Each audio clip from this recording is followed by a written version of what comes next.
কুটুসমনি হাটে এদিকে চান্দিনী হাটের ব্যবসায় আওলাদ ভাইকে দেখা যাচ্ছে, কি অবস্থা? কটা আনছেন? ভাই আর চারটা আছে ভাই। চারটা কাস্টমার আছে আছে ভাই, ওই ভাইরা দাম কইতাছে ভাই। কোনগুলার? এই দুইটা ভাই। এই দুইটা ভাই কাশ্মীরি আপেল ভাই। ও কাশ্মীরি আপেল। ও ভাই আপেলের কেজি তো 300 টাকা, আপনার গেলে কেজি কত?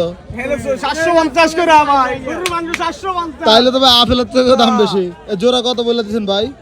দাম বলছি ভাই 220, ভাই বলে 175। 175 তো দেন না কেন? না ভাই অনেক বেশ কম কিনা ভাই।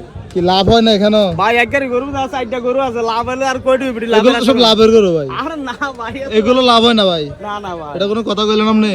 না না ভাই। এটা কত সাজেন সিঙ্গেল?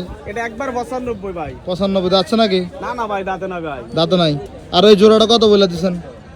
এদুরা জি 220 বলি ভাই, তারা 175। 175 বলে। জি ভাই। আজকের এই ব্রাহ্মণবাড়িয়া জেলার কসবা উপজেলার কুটুসমনি হাটে আছে। এটা কত চাইছেন আলাদ ভাই? এই জোড়া বলে আছে জোড়া। এটা 125 চাওয়া সিঙ্গেল। জোড়া বলে জোড়া। জোড়া বলে, শুধু জোড়া জোড়া নিতে চায়। দেন আর চারটা আছে দিয়া দাম। সিঙ্গেলটা বেচা কত? একবার নিলে 105 পারবো, দামটা মূল্য কত? 105 যাচ্ছে নাকি? না না দাঁতে নাই। দাঁত নাই। ধন্যবাদ ভাই, আসসালামু আলাইকুম।